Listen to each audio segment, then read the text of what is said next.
25 अप्रैल 2025 को हिमाचल प्रदेश हाईकोर्ट के द्वारा घरेलू हिंसा के एक मामले में बहुत ही जबरदस्त आदेश पारित किया गया है।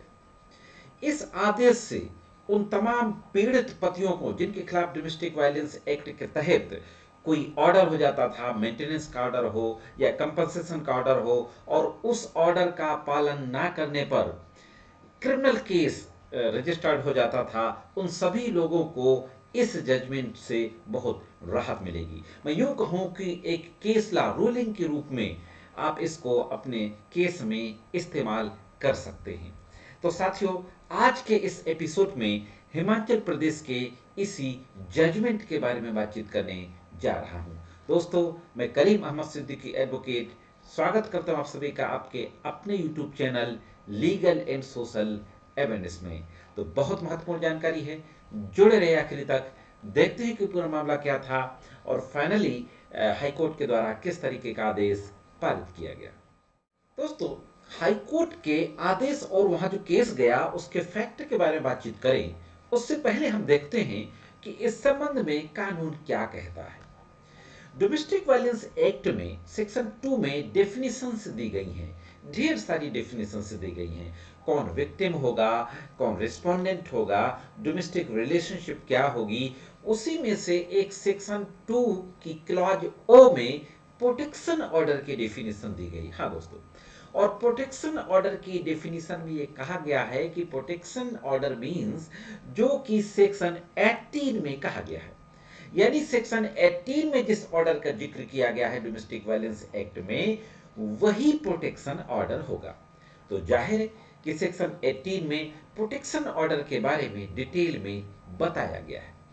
अब मैं जनरल बात कर लेता हूं, होता क्या है। डोमेस्टिक वायलेंस एक्ट का मुकदमा पत्नी के द्वारा हस्बैंड और ससुराल के अन्य लोगों के खिलाफ दाखिल किया जाता है। दाखिल होने के बाद क्या होता है, ऑर्डर होता है। केस चलने के बाद हस्बैंड के खिलाफ ऑर्डर होगा या हस्बैंड के फेवर में ऑर्डर होगा। मसलन हस्बैंड के खिलाफ ऑर्डर हो गया, कंपनसेशन का ऑर्डर हो गया और मेंटेनेंस का ऑर्डर हो गया मॉनिटरी रिलीफ के तहत। हस्बैंड के द्वारा इन ऑर्डर का पालन नहीं किया जाता।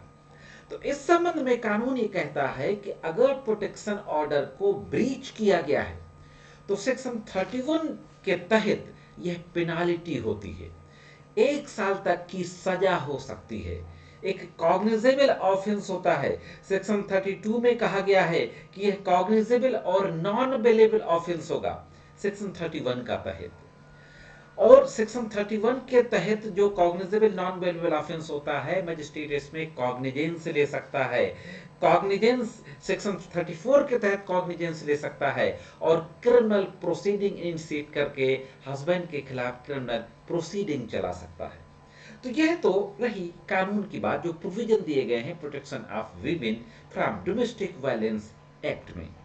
अब देखते हैं कि जो मामला गया, इस मामले में क्या था और हाईकोर्ट के द्वारा फाइनली किस तरीके का जजमेंट दिया गया। यह जो मामला हाईकोर्ट पहुंचा, इस मामले में पत्नी ने जो डोमेस्टिक वायलेंस का केस फाइल किया मजिस्ट्रेट की अदालत में, उसमें मेंटेनेंस का ऑर्डर हो गया, कंपनसेशन का ऑर्डर हो गया और घर में साथ में रहने का ऑर्डर हो गया। इन ऑर्डर को होने के बाद हस्बैंड के खिलाफ यह ऑर्डर हुआ। हस्बैंड के द्वारा उन आदेश का पालन नहीं किया गया। जब हस्बैंड के द्वारा इन ऑर्डर का पालन नहीं किया गया, चाहे वो मॉनिटरी रिलीफ का हो, चाहे कंपनसेशन ऑर्डर हो, चाहे रेजिडेंस ऑर्डर हो, तो पत्नी के द्वारा सेक्शन 31 डोमेस्टिक वायलेंस एक्ट के तहत एक कंप्लेंट फाइल की जाती है मजिस्ट्रेट की न्यायालय में और ये कहा जाता है कि this is a breach of the protection order, यह प्रोटेक्शन ऑर्डर का उल्लंघन है और इनके खिलाफ क्रिमिनल कार्रवाई की जाए। मजिस्ट्रेट महोदय क्या करते हैं कि सेक्शन 31 के तहत जो एप्लीकेशन फाइल की गई थी उसको 156 सब क्लास 3 सीआरपीसी के तहत उस एप्लीकेशन को पुलिस को फॉरवर्ड कर देते हैं और पुलिस को ऑर्डर कर देते हैं कि सेक्शन 31 के तहत इसमें एफआईआर पंजीकृत की जाए और कार्रवाई शुरू की जाए। पुलिस एफआईआर पंजीकृत करती है, इन्वेस्टिगेशन शुरू कर देती है। अब इस एफआईआर के अगेंस्ट जो हस्बैंड पक्ष के लोग होते हैं वो हाई कोर्ट पहुंचते हैं और हाई कोर्ट में एफआईआर क्वैश करने की याचिका दाखिल करते हैं। तो अब देखते हैं दोस्तों कि हाई कोर्ट की इस मामले में क्या टिप्पणी होती है और क्या कहा जाता है। हाईकोर्ट यह जो मामला गया, इस केस की पूरी डिटेल और नंबर वगैरह आपकी स्क्रीन पर है।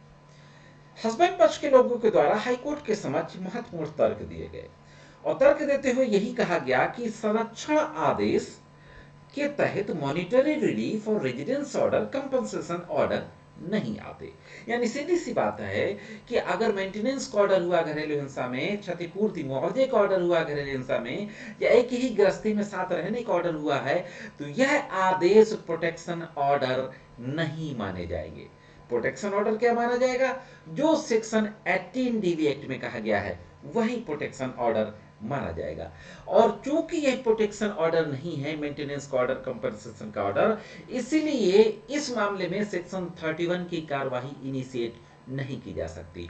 मजिस्ट्रेट ने पुलिस को यह एप्लीकेशन रेफर करके, एफआईआर का डायरेक्शन दे करके बहुत बड़ी विधिक त्रुटि कारित की है और इस एफआईआर को क्वैश करने की प्रेयर की जाती है। अब हाईकोर्ट के द्वारा क्या कहा जाता है? हाईकोर्ट के द्वारा महत्वपूर्ण टिप्पणियां की जाती हैं। हाईकोर्ट के द्वारा कहा जाता है कि कानून की व्याख्या का नियम है कि आपराधिक कानूनों की सख्ती से व्याख्या की जाना चाहिए। वो किसी नागरिक को उसके जीवन और स्वतंत्रता से वंचित करते हैं। कोई भी ऐसा काम जो आपराधिक कानून के दायरे में नहीं आता, उसे व्याख्या के माध्यम से इसमें नहीं जोड़ा जा सकता। यानी कोर्ट ने सीधा सीधा कहा कि डीवी एक्ट की धारा 31 के अनुसार जुर्माना केवल सुरक्षा आदेश यानी प्रोटेक्शन ऑर्डर या इंटरिम प्रोटेक्शन ऑर्डर के उल्लंघन पर ही लगाया जा सकता है, किसी अन्य आदेश के उल्लंघन पर नहीं लगाया जा सकता।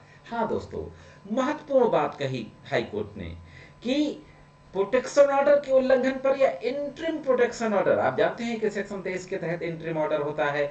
अलग अलग धाराओं में डोमेस्टिक वायलेंस में अलग अलग रिलीफ के लिए हम लोग ऑर्डर करते हैं, प्रेयर करते हैं। डोमेस्टिक वायलेंस के संबंध में मैंने डिटेल में वीडियो बनाया था, आई बटन में लेके दे दूंगा, आप उसको देख सकते हैं।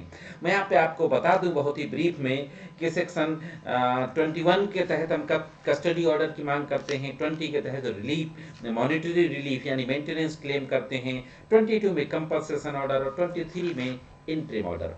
तो कोर्ट ने कहा कि, और 18 में प्रोटेक्शन ऑर्डर, तो कोर्ट ने यहां पर साफ कहा कि प्रोटेक्शन ऑर्डर या इंटरिम प्रोटेक्शन ऑर्डर के वायलेशन पर ही सेक्शन 31 की कार्यवाही इनिशिएट की। 18 के अलावा जो भी सेक्शंस हैं जिनके तहत ऑर्डर पारित किया गया है, वो चाहे सेक्शन 20 हो, 21 हो, 22 हो, 23 हो, इनमें 31 की कार्यवाही इनिशिएट नहीं की जा सकती।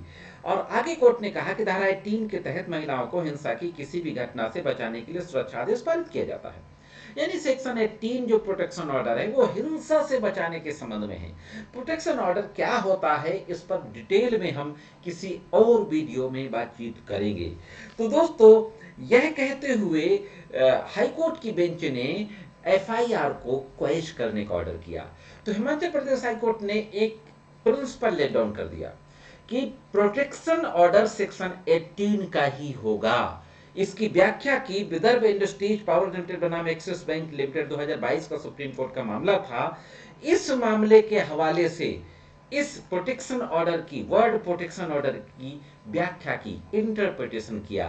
तो जो मेंटेनेंस का ऑर्डर है पति के खिलाफ अगर हो गया है, कंपनसेशन का ऑर्डर पति के खिलाफ हो गया है, अगर उसको नहीं माना जा रहा है, तो सेक्शन 31 डोमेस्टिक वायलेंस एक्ट की जो क्रिमिनल कार्रवाई होती है उसको शुरू नहीं किया जा सकता। यह दोस्तों महत्वपूर्ण जानकारी कैसे लगी कमेंट्स करके जरूर बताएं।